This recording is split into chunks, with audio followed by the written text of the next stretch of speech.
تو اس نے کہا میڈم جی سپریم کورٹ اور ہائی کورٹ میں بڑا فرق ہے, سپریم کورٹ کے تھے ہائی کورٹ کے تھے. سو اس قسم کی چیزوں کا تب نالج آپ کو ہوتا ہے جب آپ گراؤنڈ پہ ہوتے ہیں. ایگزیکٹلی, اور پھر آپ کو یہ بھی آئیڈیا ہوتا ہے کہ اسٹرگلس کیا ہیں, اور اوبیسلی یہ کہنا بیٹھ کے بہت آسان ہوتا ہے جب تک آپ خود فیلڈ میں نہیں جاتے.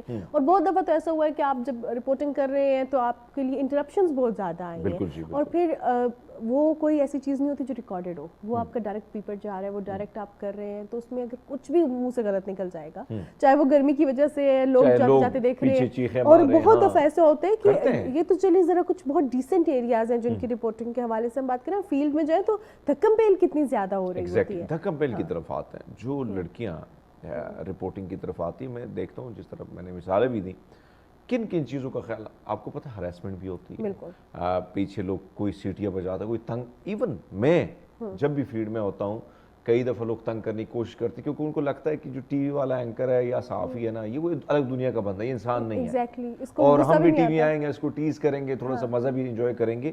تو یہ چیز خواتین کے ساتھ جو ہوتی ہے, تو اس میں سے آپ کا کیا تجربہ ہے, کس طریقے سے اس چیز کو ہینڈل کرنا ہوتا ہے, خواتین کو اس خوف کو کس طرح نکالنا ہوتا ہے؟ With the passage of time تو آپ کی باڈی لینگویج اتنی اسٹرانگ ہو جاتی ہے کہ آپ کو فیل اتنا نہیں ہوتا, یا کوئی کسی کی اتنی ہمت نہیں ہوتی ہے. بٹ آئی اسٹل ریممبر جب میں نے اسٹارٹ میں کیا تو میں ایک بازار میں تھی, اور وہ ہم جو ہے چاند رات کے حوالے سے شو کر رہے تھے, تو دیٹ واز کوائٹ ڈسٹریکٹنگ کہ آپ کو جاتے ہوئے مرد کیا خواتین بھی جاتے جاتے گولی مار دیتی تھی, تو سمجھ نہیں آتی تھی. پھر ایکچوئل میں یہ بھی ایشو ہوتا ہے سب سے بڑا کہ ہمیں یہ سکھایا نہیں جاتا کہ جب آپ نے کسی سے اچانک کوئی شاپنگ کر رہے ہیں, اس کے پاس جا کے بات کرنی ہے تو اس سے پہلے اجازت لینی ہے. یہ بڑی امپورٹنٹ چیز ہے, جو ان کا فیڈ بیک ہوتا ہے وہ سم ٹائمز بڑا آڈ ہو جاتا ہے, اور ہمارا مورال ڈاؤن ہو جاتا ہے کہ اگر کوئی نہیں دینا چاہ رہا ہو یا کوئی ایسا جواب دے دیتا ہے تو آپ پہلے ان سے پوچھتے ہیں کہ ہم کر لیں. پھر ایک اور بھی چیز بڑی آڈ ہوتی ہے کہ اگر خواتین ہیں تو پھر مرد حضرات جو ان کے ساتھ ہوتے ہیں ان کو ان سے پرمیشن لینی ہے, دیٹس کوائٹ ٹائم ٹیکنگ. تو میلز کے لیے یہ ہوتا ہے کہ تھوڑا سا انوائرمنٹ اس وجہ سے بھی ایزی ہو جاتا ہے کہ چلتے چلتے ان کو یہ گڈ ٹچ اور بیڈ ٹچ والے ایشوز نہیں ہوتے, ان کو ہراسمنٹ کا نہیں ہوتا. لیکن خواتین کو بہت سی چیزیں دیکھنی ہوتی ہیں.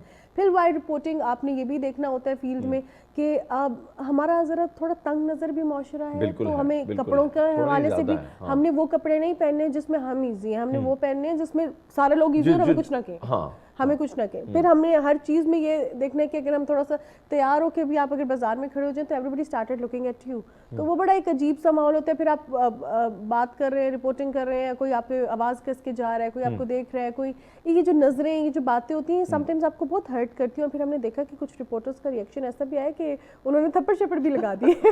اچھا, یہ کام میں نے بھی کیا ہے ویسے, کیونکہ اتنا ٹیز کر دیتے ہیں کہ اس کے علاوہ کوئی آپشن نہیں ہوتا, اور ان کو یہ کنسیڈر یہ کر رہے ہوتے ہیں کہ یہ تو شاید ایک میم بن جائے گی. خیر ہے, ایسے نہیں ہوتا, ایسا نہیں ہوتا. یعنی دوسروں کے جذبات کو اس کو آپ مجروح کر رہے ہیں اور آپ سمجھ رہے ہیں کہ بھیا ایسی چیزیں. لیکن کہیں نہ کہیں اب میں جس طرح آپ نے بات کی کہ بھئی پھر پورے مرد ہی بن جاتے ہیں. ہمارے ایک دوست ہے, وہ آپ کے ساتھ بھی ہوتی ہے, سیرش کے ساتھ الیکشن بھی لڑتی ہے, تو وہ جو ہے نا پورا ڈبک لڑکا بن گیا ہے. میں اس کو کہتا ہوں یار اب لڑکی کی کیٹیگری میں, تو اس سے یقین مانے گاڑی کے شیشہ کھولتے ہوئے وہ لڑنا شروع ہو جاتی ہے. تو ایسی لڑکی میں نے دیکھی ہیں کہ وہ بڑی اسٹرانگ ہو گئی ہیں, اور ہونا بھی چاہیے تھے اسٹرانگ. لیکن اس میں آپ کیا سمجھتے ہیں کہ ادارے کو کن کن چیزوں کا ٹریننگ, یونیورسٹیز میں بھاری بھرکم فیسیں لی جاتی ہیں, لیکن کوئی آپ جائیں کخ کسی کو پتہ نہیں ہے, رپورٹنگ کا کخ پتہ نہیں ہے, صحافت کا کخ, صرف تھیوری پڑھائی جا رہی ہے اور بیچاروں سے لاکھوں روپے بٹورا جا رہا ہے, اور ان کو بڑے خواب دکھائے جا رہے ہیں کہ بھئی صاحب آپ جائیں گے اسکرین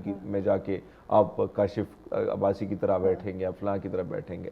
لیکن ریالٹی کچھ کن چیزوں کا پھر اگر یونیورسٹیز میں نہیں ہوتا ہے تو کن چیزوں کا ادارے کو کن چیزوں کا کس طریقے سے ٹرین کرنا چاہیے بچوں کو کہ بھئی یہ چیزیں آپ کے ساتھ ہوں گی, حالانکہ یہاں پہ بھی نہیں بتایا جاتا. ایکچوئل میں جب میڈیا اسٹڈیز میں کوئی بھی ایڈمیشن لیتا ہے تو زیادہ سے زیادہ یہ دیکھ لیتا ہے کہ ہماری یونیورسٹی کے کن چینلز کے ساتھ ایم او یو سائن ہے اور وہ ہمیں انٹرنشپ کرائیں گے. انٹرنشپ میں جب وہ بچے آتے ہیں تو وہ بڑے جو ہے وہ پیمپرڈ ہوتے ہیں, اور زیادہ سے زیادہ وہ فوٹو کاپی کر رہے ہوتے ہیں یا پروڈیوسر کے ساتھ کھڑے ہو کے دیکھ رہے ہوتے ہیں پینل پہ کیا ہو رہا ہے. رپورٹنگ تو دیٹس سم تھنگ ایلس, وہ تو اسٹارٹ میں سوچتے بھی نہیں ہے نا. پہلے تو وہ یہ دیکھ رہے ہوتے ہیں کہ ہم نے کس چینل میں انٹرنشپ کرنی ہے جو ہمارے گھر کے قریب ہو, تاکہ ہمیں ماما بابا ڈراپ کر دیں اور پک بھی کر لیں. تو وہ والی چیز reporting is something else. وہ تو ایک ایسی چیز کنسیڈر ہوتی ہے کہ باہر جانا اتنی گرمی میں کون جائے گا. یونیورسٹیز اس وجہ سے نہیں سکھاتی ہیں انفارچونیٹلی کیونکہ جو وہاں پہ پڑھانے والے ہیں انہوں نے بھی تو فیلڈ میں کام نہیں کیا, انہوں نے بھی تھیوری پڑھی, انہوں نے بھی ایم فل کیا, پی ایچ ڈی کی theoretically, and then they come to the field. اسی طرح جو ہوتے ہیں اداروں پہ بڑی ذمہ داری عائد ہے کہ وہ شروع ہی سے ٹریننگ کرائیں. ایڈیٹرز ایون جب آپ کو کوئی رپورٹر باہر جا رہا ہے اور کوئی ایسی چیز کور کر رہا ہے, ہم نے دیکھا کہ پاکستان میں بھی رپورٹرز کو بہت تھریٹس ہوئیں, بہت سی جانیں بھی گنوائیں ہم نے اسی وجہ سے, کیونکہ ہمارا اسٹرانگ سیٹ اپ نہیں تھا, ادارے اسٹرانگ نہیں تھے. ہمارے ایڈیٹرز نے یہ نہیں بتایا کہ کوئی ایسی اسٹوری کور کر رہے ہیں جب آپ کی اپنی لائف کو تھریٹ ہے تو ہمیں ان لوپ لیں, will provide you the security. کچھ بھی نہیں ہوا, نہ انہوں نے سیکورٹی پرووائڈ کی, نہ بتایا. کوئی کھڑا نہیں ہوتا آپ کے ساتھ مشکل وقت میں. اگر آپ دیکھیں, میں خود آپ کی وکٹم ہوں, اور مشکل وقت جب بھی آئے تو ادارے کہتے ہیں وہی سب ٹھیک ہے. ایون اداروں کے علاوہ آپ کے کلیگس کھڑے نہیں ہوتے کیونکہ ہر بندہ اپنی اپنی نوکری بچا رہا ہوتا ہے. تو ایسے ہی سچویشن ہے. اور اچھا, اس ایکسپیرینس سے نا آپ جب گزرتے ہیں, آپ کو, کیونکہ میں تو کافی دفعہ گزر گیا ہوں اور بہت ساری چیزیں میں دیکھ لی, تو بہت وہ لوگ جو آپ کے ساتھ صبح اٹھتے ہیں, چائے پیتے ہیں, وہ لوگ میسج تک نہیں کرتے کہ بھائی صاحب ٹھیک ہو جائے گا صاحب. یہ چیزیں آپ فیس کرتے ہیں, یعنی ان چیزوں کے لیے آپ کو مینٹلی تیار ہونا ہوتا ہے, بیکاز آپ سب کا گول ایک ہے, آپ سب نے ایک ہی گول اچیو کرنا ہے. تو وہاں پہ فرینڈشپ اور یہ ہمدردیاں اتنی ہوتی نہیں ہیں. اکثر ہم نے بہت سی ایکٹریسز کو کہتا ہے, سنا ہے نا کہ میڈیا میں میرا کوئی دوست نہیں ہے. تو یہ چیز سیم ہوتی ہے, جب آپ کا ایک گول ہے تو بڑا ٹف ہو جاتا ہے. اور پھر ہماری فیلڈ ایسی ہے جس میں بہت سی چیزیں انوالو ہیں. It's not about the job only, اس میں ہماری پالیٹکس انوالو ہے, ہمارے پولیٹیشینز انوالو ہیں, ہماری پولیٹیکل پارٹیز انوالو ہیں, ہماری ایفیلیشنز انوالو ہیں. تو اس میں تو آپ کا کبھی ہو ہی نہیں سکتا کہ اگر آپ ایک, یعنی سب چیزیں کہیں نہ کہیں انوالوڈ ہیں, اور وہ پھر اس کا نقصان بھی ہے, لیکن اس کے لیے آپ کو اسٹرانگ ہونا ہوگا. اور مختلف چیزیں جب آپ کے خلاف چلتی ہیں تو آپ مضبوط ہو ہی جاتے ہیں. اور آپ نے رپورٹنگ کے ساتھ ساتھ اینکرنگ بھی کی, نیوز کاسٹر بننا. میں بھی نیوز کاسٹر, پہلے رپورٹر تھا, پھر نیوز کاسٹر, پھر اینکر, پھر رپورٹر, اب بھی رپورٹر ہی ہوں. سو مجھے یہ بتائیں کہ کیا ایکسپیرینس وہاں, پہلے رپورٹنگ, پورے دھوپ میں کھڑا ہونا, رنگ کالا ہو جانا, لڑکیوں کو سب سے بڑی پرابلم ہوتی ہے رنگ میرا گورا, رنگ کالا ہی ہو گیا. سو وہاں سے نیوز کا ایکسپیرینس, پھر وہاں سے آپ کا morning shows, current affair shows, یہ ایکسپیرینس آپ کا کیسا؟ جو سارے ایکسپیرینسز تھے نا, ان کا مجھے پے بیک مارننگ شو میں ہوا, کیونکہ جب میں نے فیلڈ میں بھی کام کیا, نیوز اینکرنگ بھی کی, کیونکہ مارننگ شو میں بھی بریکنگ آ جاتی ہوتی تھی کبھی, تو آپ کو کرنا ہوتا تھا. پھر جو میں نے ڈفرینٹ ویب ٹی ویز کا انوائرمنٹ وہ بھی دیکھا, تو مجھے بڑا پے بیک ملا ہے اس کا مارننگ شو میں, کیونکہ مجھے بہت ایکسپیرینس مل گیا تھا تب تک. اور ہر جگہ کا آئل سے, کیونکہ اگر کوئی میڈیا پرسن مجھے دیکھ رہا ہے, ہر جگہ کا اپنا مزہ ہے. آپ رپورٹنگ بھی کر رہے ہیں, اٹس ریئلی ٹف, لیکن اگر آپ کسی رپورٹر کو کہیں کہ آپ نے بیٹھنا 9 to 5 جاب میں, وہ کبھی ڈیسک باؤنڈ جاب نہیں کرے گا, کیونکہ ایک مزہ ہے فیلڈ میں جانے کا. ہم اپنے کام کو بہت انجوائے کرتے ہیں, بہت انجوائے کرتے ہیں.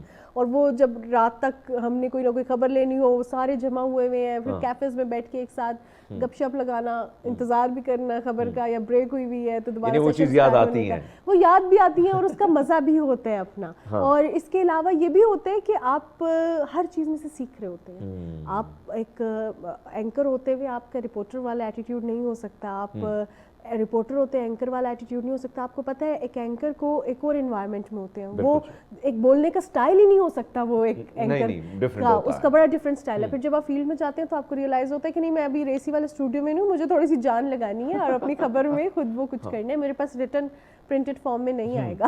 تو وہ ذرا ڈفرینٹ چیزیں ہوتی ہیں, اور ہر چیز میں آپ کا ایک ڈفرینٹ پروٹوکول ہوتا ہے, ڈفرینٹ ایٹیٹیوڈ ہوتا ہے, and the most important thing, ہر چیز کا اپنا مزہ ہے. اچھا, یہ بات تو آپ نے بالکل درست کی کہ ہر چیز کا اپنا ہی مزہ ہے. اب رپورٹر ہوتے ہوئے آپ نے ایک بات کی کہ بھئی مجھے اس سے مارننگ شو سے ایک فائدہ ملا. بیسیکلی ایک رپورٹر, اور پھر مارننگ شو میں بیٹھ کے ان ساری گراؤنڈ کی ان ساری چیزوں کو, آپ کو پتہ ہے کہ یہ رپورٹر وہاں کھڑا ہے, میں جو سوال کری ہوں اس سے یہ سوال ہو سکتا ہے. اس میں کتنی آسانی ہو جاتی ہے؟ بہت آسانی ہو جاتی ہے. آپ کو آئیڈیا ہو جاتا ہے کہ وہ کس سرکمسٹانسز میں ہے, وہ کس سچویشن میں کھڑا ہے. امپورٹنٹ یا بڑی ہارڈ کور بیٹس کو چھوڑ کے اگر آپ صرف ویدر کے حوالے سے رپورٹر سے بات کریں نا, تو پتہ چل جاتا ہے وہ کس موڈ میں کھڑا ہے اور کس سچویشن میں. اچھا, ویدر پہ بات ہو رہی ہے, میں اپنا بھی تھوڑا سا ایکسپیرینس شیئر کروں, لیکن ایک چھوٹا سا بریک لیتے ہیں, ہمارے ساتھ رہیے. ویلکم بیک راضی پور. ہم ایک بار پھر آپ کو خوش آمدید کہتے ہیں, اور گفتگو کا سلسلہ جاری, خاص کر رپورٹنگ کے حوالے سے وہ مسائل جو خواتین کو فیس کرنے ہوتے ہیں. ایز اے رپورٹر میں ایک بات کر رہا تھا کہ موسم کی بھی پر بات آئی, تو مانور میں ایک ایسا ہوا کہ مجھے کہا گیا کہ بھئی آپ نے بارش پہ بھی پر کرنا ہے, کیونکہ یہ جون جولائی کا مہینہ تھا, اور جون جولائی میں بارش کسی وقت شروع ہو جاتی تھی. اسلام آباد کا موسم بڑا پیارا تھا, تو میں جو ہماری ڈسک پہ بیٹھی خاتون تھی عائشہ, اس نے مجھے کہا کہ اپنے بی پر لے آنا ہے میرے لیے, ایز لائیو ہوتا تھا. اب میں چلا گیا 12 بجے, میں کیمرامین کو لے کے گیا ہوں, ایک چھت پہ اور وہ دھوپ خطرناک قسم کی, بیٹھے ہیں انتظار کر رہے ہیں.